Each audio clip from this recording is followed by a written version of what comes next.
अल्लाह जी।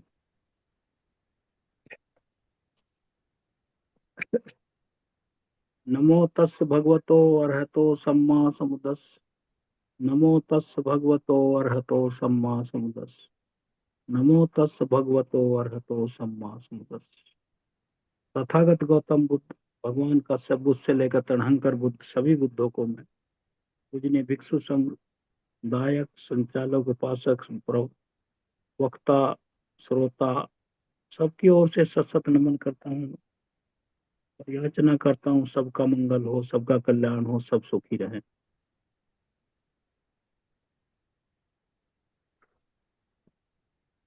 साधुवाद देता हूँ पूर्व वक्ताओं को और हमारे मोदक साहब ने दीपाद का और रोड टू पावर दीपाद बहुत ही ज्यादा लोकोत्तर स्थितियां हैं। उसके बाद वंदले साहब ने वित्तीय आश्रव पर बहुत विस्तार से बताया। वित्तीय आश्रव को एक लाइन में भगवान बुद्ध ने कहा है कि कैसे समाप्त किया जाए। दिट्ठी मीन्स रॉन्ग, दिट्ठी आश्रव, रॉन्ग व्यू। आप लोगों की बस, मेरा टॉपिक तो दूसरा, मैं इसको और इसलिए एक लाइन में कि सबको बता दूं। Through the path of sense stream entry the cankers of views are destroyed, बस इतना ही है। Through the path of stream entry the cankers of views are destroyed. श्रोतापन जब आदमी हो जाता है तो दिट्ठी आश्रव खत्म हो जाता है। जहाँ सम्मा लगा हो तो समझो राइट, और जैसे कर्मांत सम्मा कर्मांत भगवान बोलने हो लग गया।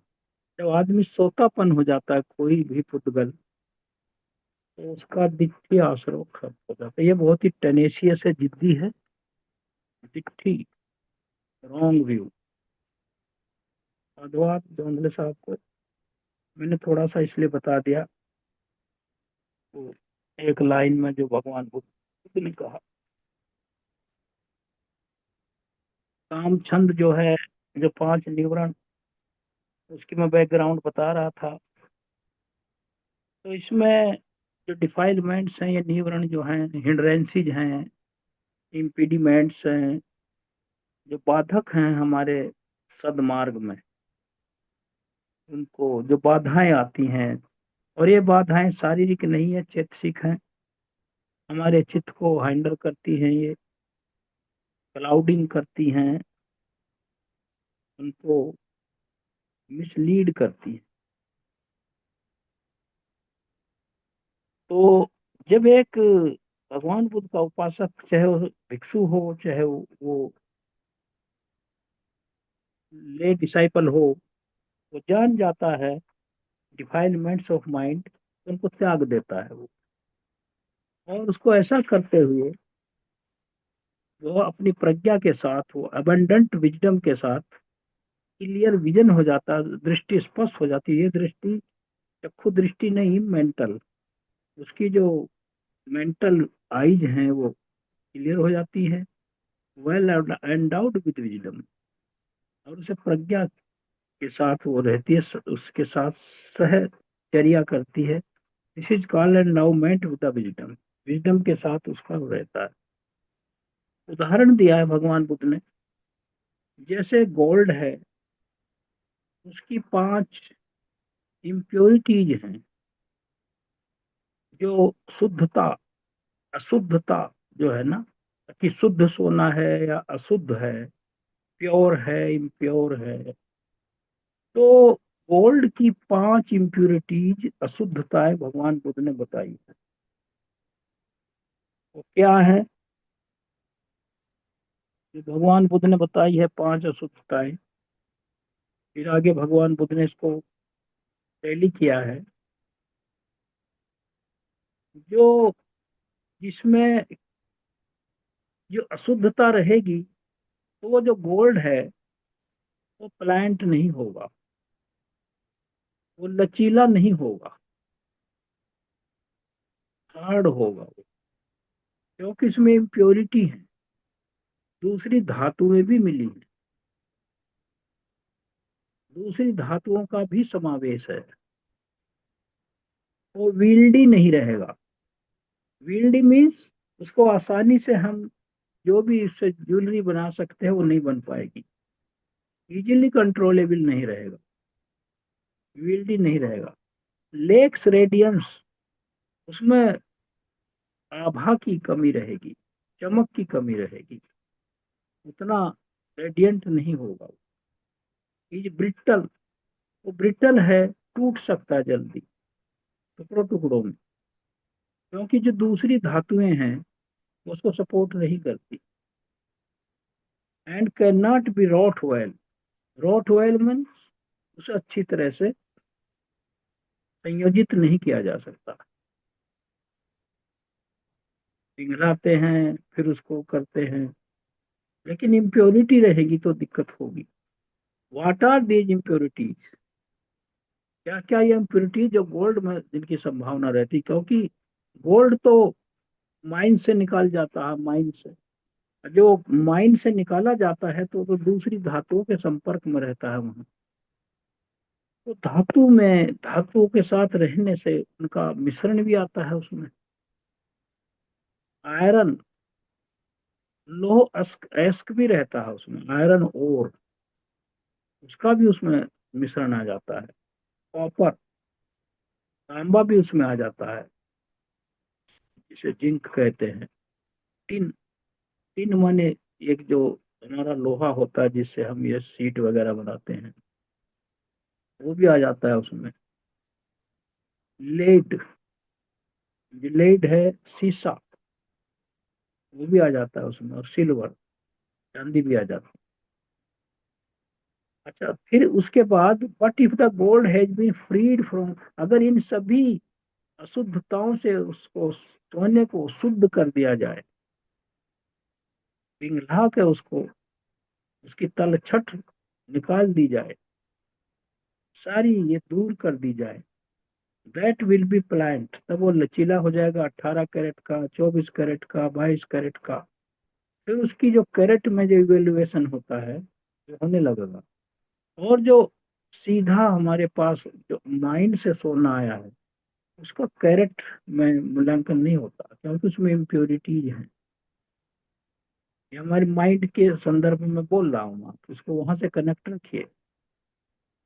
Think the gold just like the mind, mind gold is the simile of the mind. Plant नहीं है, विल्डी नहीं है, वो सहज रूप से नहीं बनेगा उसका कुछ, रेडियंट नहीं, रेडियंट रहेगा वो, और फर्म है, मजबूत होगा, और टूटेगा भी नहीं वो। उससे वट एवर ऑर्नामेंट, जो आप जहाँ जो बना सकते हैं उससे, कुछ भी हो वो, जो नेकलेस हो, गोल्डन चेन हो, जो भी वट एवर। तो इसी तरह भगवान बुद्ध कहते हैं, similarly there are 5 impurities of the mind. इसी तरह माइंड की 5 अशुद्धताएं हैं जो माइंड को सही दिशा में काम नहीं करने देती, सही सोचने नहीं देती, सही मार्ग पर चलने नहीं देती, भटकाव में रखती है, बिविल्डरमेंट में रखती है, उसको रखती है। Impaired by which the mind is not planned, mind फिर सरल नहीं है, क्रोधित है, कामुक है, हिंसक है, संदेहास्पद है, और उतावला है, उसमें धैर्य नहीं है। लेक्स रेडियंट, ल्यूसिडिटी, चमक नहीं है, पारदर्शिता नहीं है, ल्यूसिड नहीं है, क्लियर नहीं है। Lucid means clear, without any miss information. And firmness, उसमें दृढ़ता नहीं है, रिजोल्यूट नहीं है वो वेवी है, वेवरिंग करता है। क्योंकि फर्म रिजोल्यूशन तब आएगा ना जब वहां एक रूपता होगी। एक रूपता कब होगी? जब इम्प्योरिटी निकल जाए। अदरवाइज दूसरी धातुएं उसको, जो हिंड्रेंसीज हैं हमारे पांच, वो उसको स्टेबल नहीं होने देगा, अनस्टेबल रहेगा माइंड। वो उपचार समाधि की तरह गिरता पड़ता रहेगा, अपर्णा समाधि में नहीं जा पाएगा, वो नेबरिंग कंसंट्रेशन में रहेगा।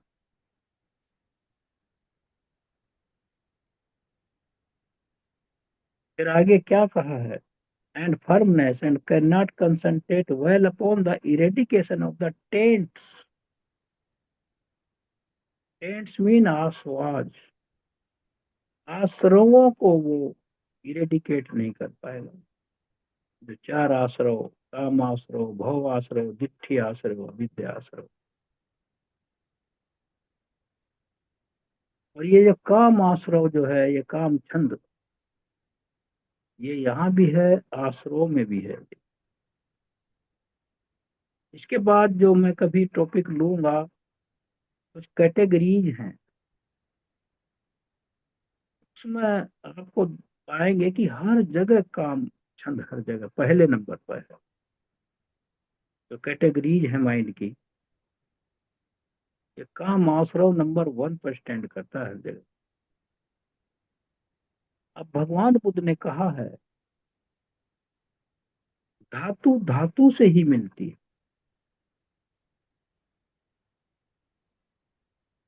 क्या मतलब है? जैसे अभी हम बात कर रहे हैं, purity of the mind, purity of the gold, बहुत इंपॉर्टेंट है, ध्यान से सुनिए। भगवान बुद्ध ने क्या कहा? धातु धातु से ही मिलती है, वो विषम धातु में नहीं मिलती।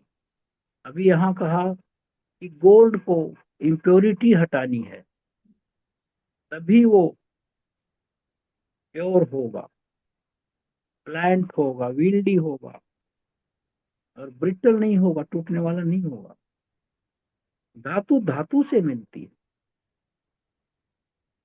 सब धर्म सब धर्म में ही मिलेगा, अकुशल अकुशल में मिलेगा, कुशल कुशल में मिलेगा, लोहा लोहे में जब एब्जॉर्ब होगा, कॉपर कॉपर में भी एब्जॉर्ब होगा, जिंक जिंक में एब्जॉर्ब होगा, टिन टिन में होगा, लेड लीड में जाएगा, और सिल्वर सिल्वर में जाएगा। अगर सिल्वर को हम गोल्ड में मिलाएंगे तो that is not of the same nature. उसकी सेम ना तो नेचर है और ना उसकी कैरेक्टरिस्टिक्स है। उसका बिल्ट जो है वो डिफरेंट है। अगर उसे मिला भी देते हैं, धोखा करते हैं ज्वेलर्स, तो after some time the jewellery breaks out, टूट जाती है। इसी तरह माइंड में जब तक हमारे ये आश्र ये जो निवरण की अशुद्धताएं रहेंगी, वो कहीं भी फंस सकता है, किसी भी जगह शिकार हो सकता है वो। तो धातु धातु से मिलती है। भगवान बुद्ध से बनते महाकाश्यप ने पूछा, भगवान ये धर्म कब कमजोर होगा? उन्होंने कहा, महाकाश्यप, जब लोक में नकली धर्म आ जाएंगे, तब यह धर्म कमजोर होगा। कैसे कमजोर होगा भगवान? जो नकली धर्म होंगे, वो ज्यादा नकली तरीके से उस पर जो लेस चढ़ाई जाएगी चमक की, उसे ढकना भी तो होगा, जो हमने उसमें धोखाधड़ी कर रखी है। तो उस पर जो लेयर चढ़ाई जाएगी, पानी चढ़ाया जाएगा सोने का, इंगलाक है, क्योंकि अंदर नकली है, ऊपर बाहर सोने का। उस पर हम लेयर चढ़ाएंगे, परत चढ़ाएंगे, पतली सी। तो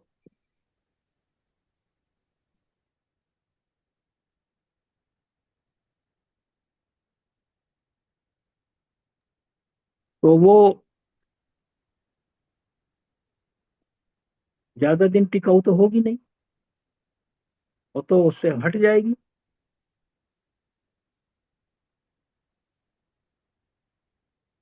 तो जब नकली धर्म आ जाएंगे, जो आजकल चल रहे हैं, लुभावने गीत संगीत के साथ, नाचने के साथ, धर्म गुरु नाचते हैं मंच पर, औरतों की तरह श्रृंगार करके आते हैं, बड़े बड़े ईयर रिंग पहनते हैं, क्या क्या पहनते हैं। औरतों के पास भी इतनी ज्वेलरी नहीं है जितनी उनके पास है। They don't look like a saint, वो साधु लगते ही नहीं, लेकिन आकर्षक व्यक्तित्व बना रखा है आजकल की इग्नोरेंट लॉट्स के लिए, क्योंकि ऑडियंस भी इग्नोरेंट है। जब नकली धर्म आ जाएंगे, चमक दमक ज्यादा होगी और वो सस्ता होगा। अब कोई एक बुद्धिस्ट के पास जाए धर्म चर्चा करने के लिए, वो निवरण की बात करेगा, काम छंद हटाओ, व्यापाद हटाओ, तीन विध हटाओ, औदत्य को कृत्य हटाओ। वो तो इनकी बात करेगा। और वो क्या करेगा? संसार का मजा ही काम राग में है, जीवन का यही हमारा आनंद लेने का एक साधन है, वरना जीवन किस काम का। वहां ठीक उल्टा। तो किस जगह पे ज्यादा बैठेगा आदमी? जहां उसकी कामेंद्रियों को सुख और आनंद देने वाली बातें बताई जाएंगी। तो इसलिए कहा कि जब नकली धर्म मार्केट में या लोक में आ जाएंगे, तब धर्म कमजोर होगा। ये भगवान बुद्ध ने महाकाश्यप को कहा था, और वही कहा था धातु धातु से मिल जाती है। हम लोग यहाँ हर संडे को क्यों आते हैं, क्यों बैठते हैं? एक ज्यादा दूर नहीं जाता, मैं उदाहरण वहीं का देता हूँ। हम क्यों बैठते हैं? पहला जी यहाँ कंडक्ट करने के लिए आते हैं, वक्त अपनी बोलने की तैयारी करते हैं। हाँ, पात्रा जी अपना सेट करते हैं सिस्टम कि कहीं रिकॉर्डिंग में गलत ना हो जाए। ये क्यों हम बैठे हैं? क्योंकि हम एक ही धातु के हैं,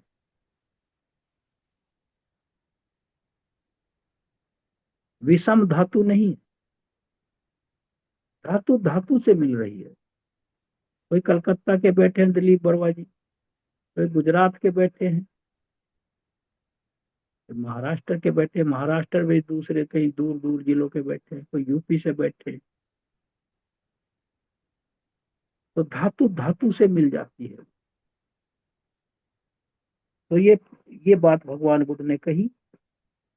और अगर ये आगे कहा, चित्त अगर इन 5 न्यूरॉन से आज मुक्त हो गया, तो ये फिर ये जो टेंट्स हैं, आसवाज हैं, इनका इरेडिकेट करने में फिर समय नहीं लगता। जो निवरण है, तो ये कैसे होगा? एक को पता कैसे चलेगा? How does a monk practice mind object contemplation on the mental object in the 5 hindrance? मेरे माइंड में 5 हिंड्रेंस हैं या नहीं, ये कैसे पता चलेगा? हम तो यहाँ सभी विद्वान बने घूम रहे हैं, दूसरों को अंडर एस्टिमेट करते हैं,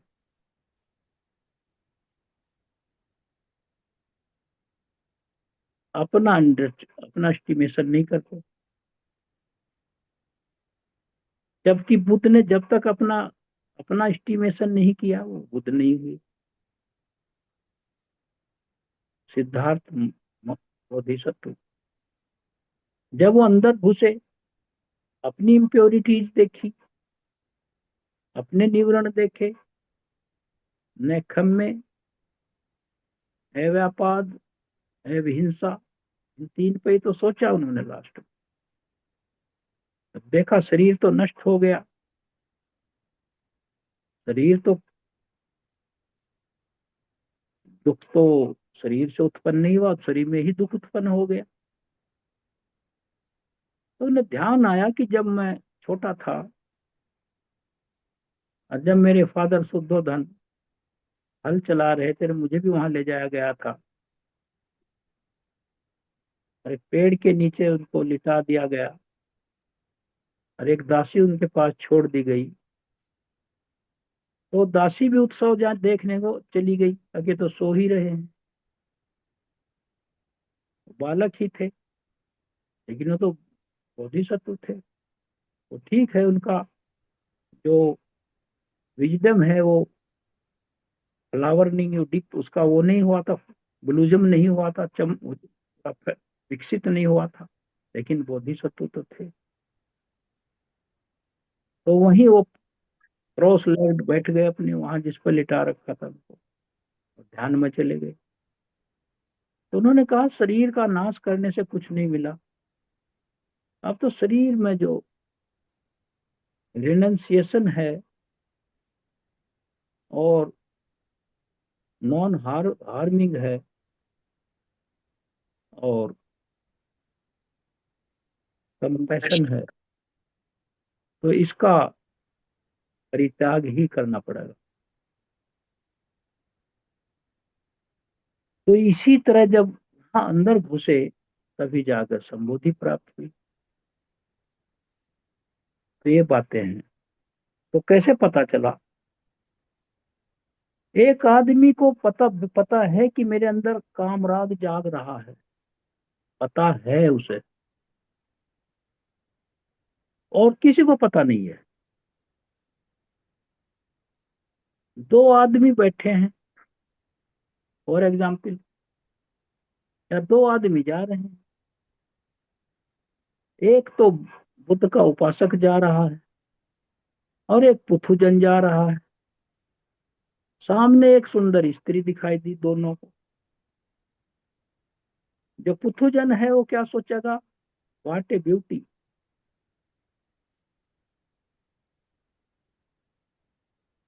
वो उसकी सुंदरता पे मोहित होगा, उसके अंग प्रत्यंग का विश्लेषण करने लगा, स्पर्श में चला जाएगा, मेंटल कांटेक्ट उसका वो करने लगेगा, वो इन उसमें आनंदित होने लगेगा, एक्साइट हो जाएगा, कल्पनाएं करके, had she been my wife और I get a chance with her. और दूसरा क्या सोचेगा? ये पंच उपादान स्कंधों का एक समूह जा रहा है, इसमें मल मूत्र भरा हुआ है, और इसका भी हश्र अल्टीमेट जो है वही होना है जो एक बूढ़ा आदमी का है। सब क्षीण हो जाएंगे सारी चीजें। तो किसे पता है कि कामराग, कामराग हुआ सेंसुअल लस्ट, जिसको पता है उस में है, लेकिन वो बताता नहीं।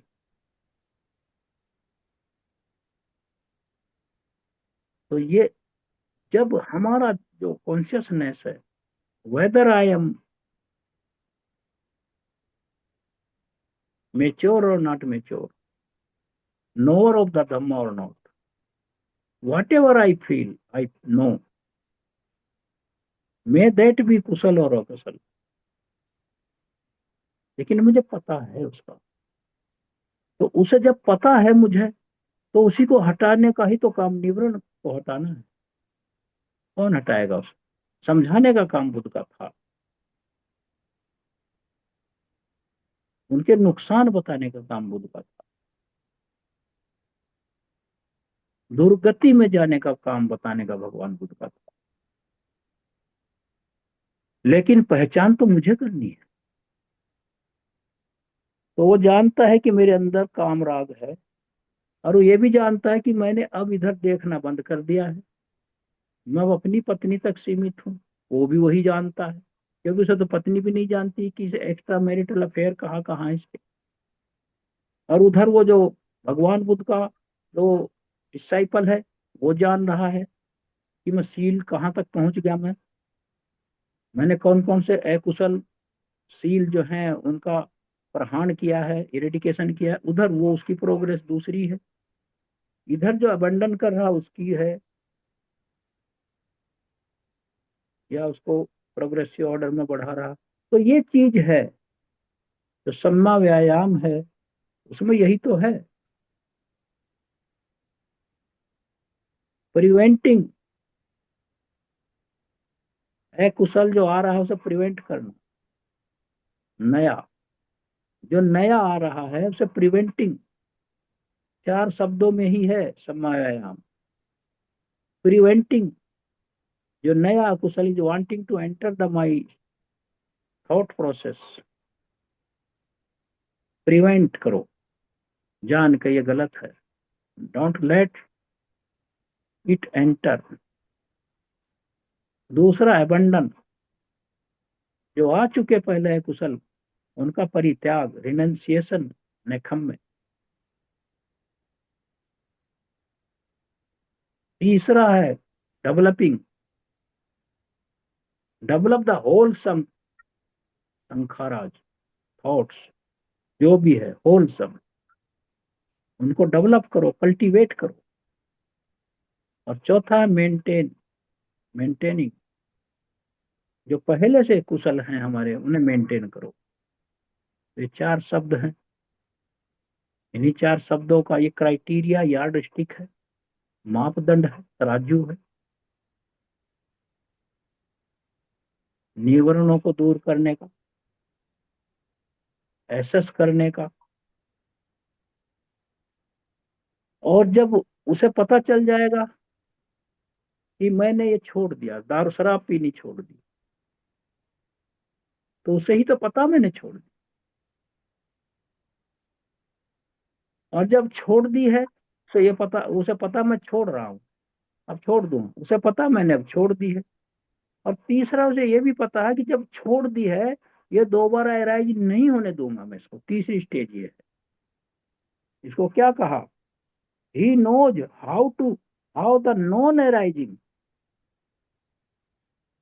Of the rejected sensual desire, non arising का इंश्योर करेगा, non arising of the rejected, जो पहले रिजेक्ट कर चुका है, उसका री इमरजेंस नहीं होने देगा, रेकरेंस नहीं होने देगा, रीग्रो नहीं होने देगा। तो तीन चीज वो जानता है। जो पांचों निवरण है इनके बारे में वो हर एक के बारे में इस तरह मैं सारे के बारे में नहीं कहूंगा, मैंने सेंसुअल लस्ट के बारे में बताया। जो जानता है मेरे अंदर कामुकता है, वो जानता है कि मेरे अंदर नहीं है, वो जानता है कि मैं इसे छोड़ रहा हूँ, वो जानता है मैं इसे छोड़ दिया है, वो जानता है कि जब मैंने छोड़ दिया तो इसकी दोबारा मैं रेकरेंस नहीं होने दूँ। तो ये पांचों न्यूरॉनों पर इसी तरह रिस्पेक्टिवली आप इसको अप्लाई कर सकते हैं, टाइम बचेगा। अब इसमें आगे काम छंद हमारा आता है पहला न्यूरन। ये तो मेरी बैकग्राउंड थी, 2 संडे से चल रही है, ताकि आप लोगों को इसको समझने में वो आ जाए आसानी। अब ये काम छंद है, ये दो वर्ड है, एक काम है और एक छंद है। काम क्या है, काम, ये इसको क्या, ये क्या डिनोट करता है ये काम छंद। एक तो सब्जेक्टिव सेंसिबिलिटी है, सब्जेक्टिव पर्सनल इसको कहते हैं, व्यक्ति परक,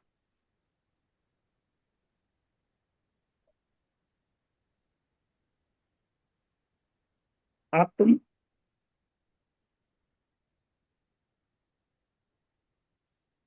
व्यक्ति परक कामुकता है। और दूसरी है जो सेंस डिजायर कहते हैं जिसको, सेंस और सेंस डिजायर, कामचंद। और दूसरी है ऑब्जेक्टिव सेंसुअलिटी, वो वस्तुनिष्ठ है, वो भी विषय आसक्ति, जो विषयों में हमारी आसक्ति है। Object subjective sensuality, objective sensuality. अच्छा, जो सब्जेक्टिव सेंसुअलिटी है, व्यक्ति परक जो हमारी कामुकता है, वो सेंस डिजायर पर चलती है। जो हमारी छह इंद्रियां हैं, उनमें जो डिजायर अराइज होती है। और जो दूसरी ऑब्जेक्टिव सेंसुअलिटी, वो फाइव सेंस, इनके हमारे जो पांच बाहर आलंबन है, ऑब्जेक्टिव है, वो उन पर टिकी है। इस तरह है ये दो। अब ये सेंसुअलिटी क्या है, सब्जेक्टिव सेंसुअलिटी और sense desire is directed to all five sense object. ये पांच जो हमारे आलंबन हैं, जो आकर्षण का कारण है, उनकी तरफ डायरेक्ट करती है सेंस इंद्री। इज सिनोनिमस विद द काम छंद। ये काम छंद का सिनोनिमस है, सिनोनिम है। Subjective sensuous desire one of the hindrance, जो पांच न्यूरॉन में से एक है। काम राग कह लीजिए, सेंसुअल लस्ट कह लीजिए, या 10 हमारे संयोजन है, वहां भी वही काम छंद है। जो 10 संयोजन है, सक्काय दिट्ठी, उनमें जो 10 है ना, वो शीलवर्त परामर्श, उसमें भी ये पांच चौथे नंबर पर है। One of the 10 factors. Sensual craving कह लीजिए, जो सेंसुअल क्रेविंग, जो तीन तृष्णाओं में है, काम तन्हा, ये हर जगह पाया जाएगा आपको। देखिए, 10 संयोजनों में भी मिलेगा आपको, काम तृष्णा में भी मिलेगा, पहले ही नंबर पर है काम तृष्णा, काम तन्हा, काम वितर्क। तो काम के बारे में बोला, काम छंद उसका जो ये वो है। सेंसुअस थॉट है फिर, जो तीन रॉन्ग थॉट है, मिच्छा संकल्प है हमारे, सम्मा संकल्प है, मिच्छा संकल्प है। Sense desire is also one of the canker, ये आश्रव भी है, कहाँ कहाँ फैला पड़ा हुआ है। काम आश्रव है ही, अभी डिस्कस हुआ।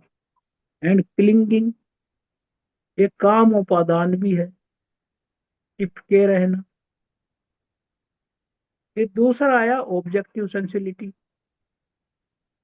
इसका जो कैनोनिकल टेक्स्ट है हमारा, मोस्टली कॉल्ड काम गुण, से काम गुण कहा गया है। ओड्स, ओड्स माने रस्सी जो बांधती है, और स्ट्रैंड जो रस्सी के जो बीच के होते हैं, जो लपेट रस्सी बनती हैं, कई स्ट्रैंड से बनती हैं, कई उसको इंटरवाइनिंग करते हैं ना, रस्सी को एक एक धागे से तो बनती नहीं, या एक किसी उससे नहीं बनती, तो कई से लपेट कर बनती है, आप जानते हैं इसको। और सेंसुअलिटी, ये पांच हैं सेंस कॉर्ड्स। पांच क्या हैं ये, जो बांधते हैं हम कॉर्ड। एक तो सेंसुअल विजिबल है, जो विजिबल ऑब्जेक्ट है, विजिबल। कॉग्निजेबल है, आई कॉन्शियसनेस से दिखाई पड़ते हैं। दैट आर डिजायरेबल, चेरिश्ड, अच्छे लगते हैं, डिजायरेबल लगते हैं, सुखद लगते हैं, प्लीजेंट लगते हैं, लुभावने हैं, लवली हैं, सुंदर हैं, सेंसुअस हैं, कामुक हैं, एल्योरिंग है। और एल्योरिंग है, मन में कामुकता जगाने वाले हैं, अल्योरमेंट। फिर दूसरी साउंड है। अब साउंड की पावर देखिए आप,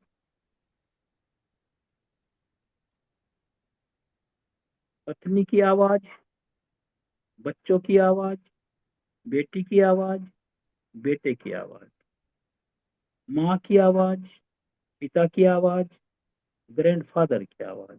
इन सब जो साउंड हैं, इनके अलग अलग फीलिंग है। शब्द की बोलने पर जिसकी बोल रहे हैं उसकी फीलिंग अलग अराइज होगी आपके, एक जैसी नहीं होगी। पत्नी बोल रही है, उसमें कुछ और चीज है, पत्नी का समावेश है। बहन बोल रही है, वहां लोक लाज का समावेश है। बच्चे बोल रहे हैं, वहां अफेक्शन का समावेश है। पिता बोल रहे हैं, वहां रिगार्ड का समावेश है। माता में भी रिगार्ड का समावेश है। अगर कोई गर्लफ्रेंड बोल रही है, वो सबको ध्वस्त कर देता है, जितने ही बाकी हैं फैमिली के, वहां अंधा कर देता है, उसको भाग जाता है उठ के उसकी आवाज सुनते ही, खाना छोड़ के भाग जाएगा, अभी आ रहा। वहां उसका समावेश है। तो साउंड, साउंड का प्रभाव कोई कम नहीं है। भगवान बुद्ध ने क्या कहा है? आनंद, जितना कर्ण प्रिय, कानों को प्यारा लगने वाला, जितना कर्ण प्रिय ध्वनि, आवाज स्त्री की है, लोक में ऐसी प्रिय, कर्ण प्रिय ध्वनि किसी की नहीं है। इसी तरह स्त्रियों के लिए पुरुषों की कहा है, वाइस वर्षा। ये भगवान बुद्ध ने कहा, जितनी कर्ण प्रिय ध्वनि। अभी 10 आदमी बैठे हैं, अच्छी बात हो रही है सीरियस, कहीं से औरत की आवाज आ जाए,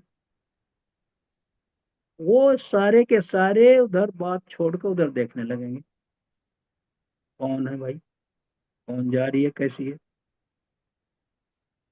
इतना प्रभाव है। कहीं 10 स्त्रियां बैठी हों, जेंट्स की आवाज आ जाए, वो देखेंगे। तो ये छंद है, ये काम, ये जो है ना, ये बांधने वाले हैं, ये वर्ण,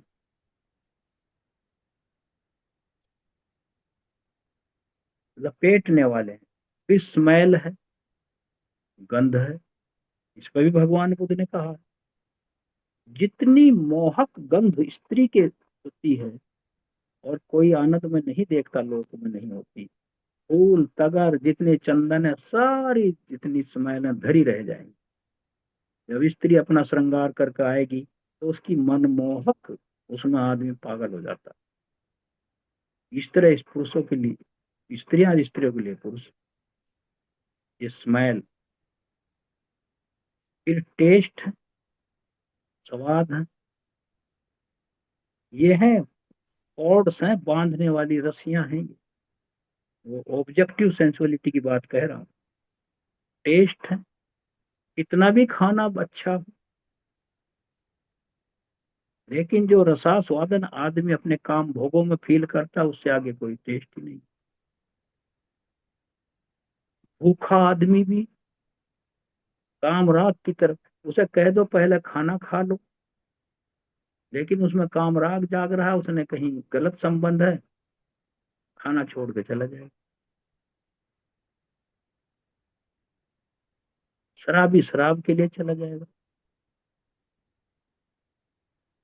टेस्ट जिससे बंधा हुआ है वो। इतने जबरदस्त हैं ये। फिर बॉडी ली है। एक हमारा फ्रेंड मिला, गले मिले, हाथ मिलाया, हाथ नहीं छोड़ रहे हैं, हक कर रहे हैं, एम्ब्रेस कर रहे हैं उसको। एक मिल गया हमारा विरोधी, हालांकि उसने चाहे हमें नमस्ते करी हो, अच्छी भावना से, ओके ओके नमस्ते कह के आगे बढ़ जाएंगे। उसने हाथ बढ़ाया मिलाने के लिए, उसने तो हाथ मिलाने के लिए गया, हमने हाथ पकड़ा दिया। उसे हम अच्छी तरह क्लिंच नहीं कर रहे हैं, हाथ छुड़ा रहे, क्योंकि टच मुझे अच्छा नहीं लग रहा। माँ का टच, बॉडी गले मिलकर बच्चा बाहर से आता है, माँ गले लगाती है, आंसू फूटते हैं, प्यार उमड़ता है। कौन सा प्यार? स्नेह का प्यार, आदर का प्यार, माँ का, बाप का, बहन का, शादी हो रही है, विदाई हो रही है, जवान लड़की, ब्लूमिंग एज है, उससे भाई गले मिल रहा, जवान भाई भी है। कभी आती है सेंसुअल फीलिंग? नहीं आएगी। रोना आएगा, अलग हो रही है, बिछड़ रही है, वही ना। बच्चे को गोद में लेंगे, कितना उसमें वो होगा, वात्सल्य दुलार, लगाएगा गले, खींचता है। तो ये cognizable by body consciousness that are desirable. अब ये डिजायरेबल है, जो ऑब्जेक्टिव सेंसिबिलिटी है। ये काम है, अभी काम चल रहा है, छंद पे नहीं आया मैं। काम छंद दो वर्ड है ना। अच्छा, अब सेंस डिजायर। अच्छा, अच्छा, ये जो है ना दी टू काम, ये जो दो काम बताए मैंने, जो सब्जेक्टिव सेंसिबिलिटी और ऑब्जेक्टिव, इसमें एक किलेश कम्मा है। कम्मा एज ए मेंटल डिफाइलमेंट, किलेश कम्मा, काम। तो काम है वो क्लेश है, मेंटल डिफाइलमेंट। दूसरा वक्फु कम्मा है, that is kama. Kama as the objective base sensuality. वक्फु मीन्स ऑर्गन्स, फैकल्टी। छह वक्फु हैं हमारे, जो छह इंद्रियां। प्लेस, बेस कहते हैं जिसको। तो ये हैं इस तरह के, दो तरह के ये हो गए, क्लेश काम और वक्फु काम। Sense desire is finally eliminated.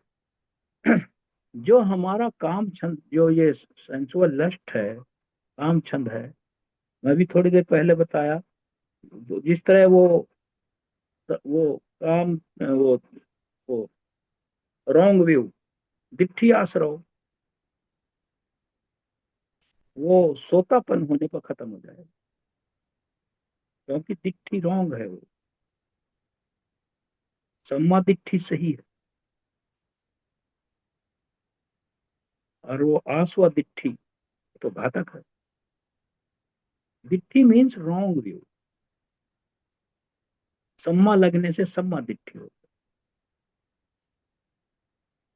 तो ये sense desire is finally eliminated the stage non return.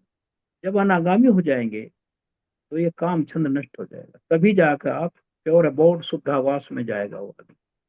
उसका अगला जन्म शुद्धावास में होगा, और वहीं से अरहत होकर वो फिर वापस यहाँ लोकीय भूमि में नहीं आएगा। वहीं से वो कितना समय लगे उसको अगले अपर संयोजनों को काटने में, रूप राग, रूप राग, मान और दत्त और अविद्या को, पांच निवरण अपर संयोजन वहीं काटने होंगे शुद्धावास में। तो वहीं से अरहत होकर वो फिर निवृत्त हो जाएगा, जन्म मरण की परंपरा से वो समाप्त हो जाएगा। ये चीजें हैं। तो एक काम हो गया। अब छंद क्या है? ये जो छंद क्या है, तो छंद जो है, छंद का क्या मतलब? छंद का मतलब है द चीफ कैरेक्टरिस्टिक ऑफ छंद इज विश टू डू। छंद अपने आप में बुरा शब्द नहीं है, कुशल नहीं है। Chanda means a desire to do, kattukamyata, desire to do. It is like the stretching of the hand in to grasp an object. जैसे हाथ आगे बढ़ा के हम कोई चीज को ले रहे हैं, ये छंद है इस तरह, कतु कामयता। और ये अनमोरल है, ना ये मोरल है और ना इमोरल है। कुछ लोगों के लिए शब्द अलग हो सकता, अनमोरल है, न्यूट्रल कहते हैं इसको। अनमोरल है। द अनमोरल छंद should be distinguished from the immoral लोभ। उससे अलग है ये छंद। विश है इसमें, विश टू डू, लेकिन लोभ नहीं है वो। लोभ इज डिफरेंट। वो तो तीन है कुशल मूल का एक भाग है। और छंद तो खाली विश टू डू, अनमोरल है। तीन तरह के छंद हैं जो नारद के अभिधम में बताया है। तीन तरह के छंद हैं। एक तो काम छंद है, जिस पर हम डिस्कस करेंगे। द काम छंद is sensual craving. Sensual craving कह लो, डिजायर कह लो, लस्ट कह लो, राग कह लो। One of the five hindrances, पांच निवरणों में से जो एक है। दिस इज एथिकली इन, मतलब यह है इमोरल। ये नैतिक रूप से इमोरल है, अनैतिक है ये। एथिकली इमोरल है। दूसरा कतु काम यथा छंद, जो मैं अभी कहा था। द मियर, केवल wish to do, this is ethically unmoral. ये नैसर्गिक रूप से अनमोरल है। तीसरा है धम्म छंद, राइटियस विश। धम्म छंद, इट इज दिस धम्म छंद, ये वही धम्म छंद है दैट इम्पेल्ड प्रिंस सिद्धार्थ, जिसने प्रेस राजकुमार सिद्धार्थ को प्रेरित कर दिया, बाध्य कर दिया, to renounce the royal pleasures, राजसी काम भोगों को छोड़ने के लिए। धम्म छंद था वो। ततु काम यथा छंद जो है, attach to the particular mental state that serve as one of the four dominant of influence. अब आप देखिए कहाँ छंद, अभी हमारे मोदक साहब चार इधिपाद बोल रहे थे, तो पहला छंद ही तो है उसमें। ये अधिपति हैं, इधिपाद हैं, ज्यादा मास्टर। क्योंकि इतनी मास्टरी हो जाती है उस व्यक्ति के अंदर, जो उन्होंने बताया, इतनी उनके अंदर वो आ जाती हैं अभिज्ञाएं, सुपर नॉर्मल पावर्स। ये हो गया। तो ये एक क्या है, डोमिनेंट इन्फ्लुएंस, और डोमिनेंट इन्फ्लुएंस। चार जो हमारे ऋद्धिपाद है वो अधिपति है, उनमें से एक है छंद ये। तो ये छंद है। छंद अपने आप में इस तरह है।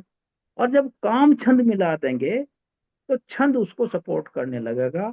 जैसे छंद का मतलब है विश टू डू, तब काम मिल जाएगा। तो फिर कैसी विश हो जाएगी, काम राज वासनाओं को पूर्ति के लिए काम छंद हो जाएगा, फिर मेरी विश कामुक हो जाएगी। ये इसका एनालिसिस है काम छंद का, जो पहला निवरण है। तो इसकी अभी तो शाब्दिक अर्थ मैंने बताया इसका आपको। जो ग्रामेटिकल है, ये सिंटेक्स इसका, इसको कहेंगे हम एटिमोलॉजी। ये कहाँ से उत्पत्ति स्रोत है इसका, एटिमोलॉजिकली मैंने आपको डिस्कस किया। अभी मैं इस पर नहीं आया, जो इनके आगे जो पूरा वो आएगा। काम छंद इस दो पार्ट में मैंने आपको समझा दिया, इस तरह का है ये। अब इस पर जब आगे डिटेल होगा, फिर वो अगले संडे को शुरू होगा। आज हम मतलब यहीं रुकेंगे, आज काफी हो गया। और मुझे उम्मीद है कि मैंने जो समझाया आज समझ में आया होगा। और दिलीप जी तो नोट भी करते रहते हैं, उनकी आदत है, दिलीप बरुआ जी की, वो नोट करते रहते हैं। क्योंकि मैं इतने आराम से बोलता हूँ, कई कई बार रिपीट करता हूँ, उसके सिनोनिम भी बता देता हूँ। तो मुझे अच्छा लगा, ध्यान से सुना आप लोगों ने। और इतना ये इंटरेस्टिंग है कि हम जो फंसे हुए हैं इसमें, लोक में, उससे निकलने के रास्ते हैं ये भगवान बुद्ध ने जो हमें बताए हैं। और ये एक अच्छी बात है कि मैं धन्यवाद दूंगा बनते शिवली को कि उन्होंने, हमने मिलकर, बनते शिवली ने, हमने मिलकर जब कोरोना हो रहा था ये मंच बनाया था, लोगों को कैसे सांत्वना दी। हम कहीं पहुंच नहीं पा सकते, जा नहीं सकते, ट्रेन नहीं है, प्लेन नहीं है, रोड नहीं है, सारे ट्रांसपोर्टेशन प्रोहिबिटेड हैं। तो ये रास्ता, कैलाश जी भी उसका एक पार्ट है। वहीं से ये शुरू से ही आ रहे हैं महापात्रा जी। अब उनके दर्शन लाभ प्राप्त हुए हैं, तो मतलब ये है, वो भी शुरू से जुड़े हुए हैं, हमारे पुराने फाउंडर्स हैं इस मंच के। और अब तो फाउंडर क्या, अब तो दायक हैं, सब कुछ है वो। अब तो उन्हीं के पास है इसका सारा, सबसे बड़ा धम्म दान। तो उस समय से ये हमने चला रखा है। और आज गर्व होता है। I am feeling, I am feeling, हम सब महापात्रा जी, हम लोग जो पुराने जब से जुड़े हुए हैं, और जो हमारे बाद में जुड़े हैं, दिलीप जी भी पुराने हैं, और मतलब यह है, सब लोग यहाँ जुड़े हुए हैं। और अभी हमारे साथी कुछ जुड़े हैं, दो वाघ हमारे हैं, एक जोंधले साहब डॉक्टर हैं, अभी मोदक साहब हैं, एक नए उपासक आज शायद जुड़े होंगे, मतलब यह है, माते साहब सुरेश दयाराम माते ने जो बात हुई थी। तो ये ऐसा मंच है कि ऐसा डिस्कशन कल कहीं मिलता नहीं। कल मुझे एक खुशी की खबर और बताऊं महापात्रा जी आपको, कि भंते जी ने एक दूसरी साइड में भिक्षुओं का हर संडे 3 से 5 तक भिक्षुओं का भी शुरू किया अलग से, कि आप अपनी धम्म चर्चा करिए, पाली में करिए, अंग्रेजी में करिए, सिंगली में करिए, मिक्स भाषा में करिए। और एक अलग से उन्होंने एक स्ट्रीम बनाई है कि तब तक आप, जब तक समझें इस बात को, तब तक आप अलग से समझते रहिए, फिर इसी मंच में उनको शामिल किया जाएगा, फिर भिक्षु हमारे पास कई हो जाएंगे। तो कल उन्होंने मुझे इंग्लैंड से जब फोन किया था, तो परसों 2 दिन पहले फोन किया था कि आपको मैं उसमें इनवाइट कर रहा हूँ, और लिंक भी भेजा था। तो मैं उस कल उसमें भी जुड़ा था 3 बजे, और मैंने फिर सारी बात बताई थी अपनी, जो मैं बताया था वहां भी। जोंधले साहब भी जुड़ गए थे उसमें, मैंने इनको दे दिया था नंबर, लिंक। तो ये मंच ऐसा है कि शायद ही कहीं होगा ऐसा प्योर, शुद्ध, विशुद्ध। और भावना क्या है, भवतु सब मंगलम, महाबोधि का पहला objective, to disseminate the teaching of the Buddha, वही हम कर रहे हैं। अनागारिक धर्मपाल जी को श्रद्धांजलि है, जिन्होंने हमें सोसाइटी दी।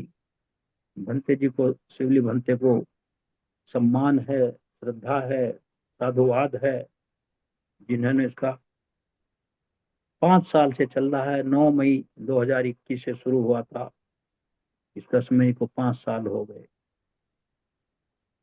तो इन्हीं शब्दों के साथ मैं सबको साधुवाद देता हूँ। महापात्रा जी को साधुवाद, सभी को साधुवाद। सबका भला हो, सबका मंगल हो, सभी को मेरा नमो बुद्धाय।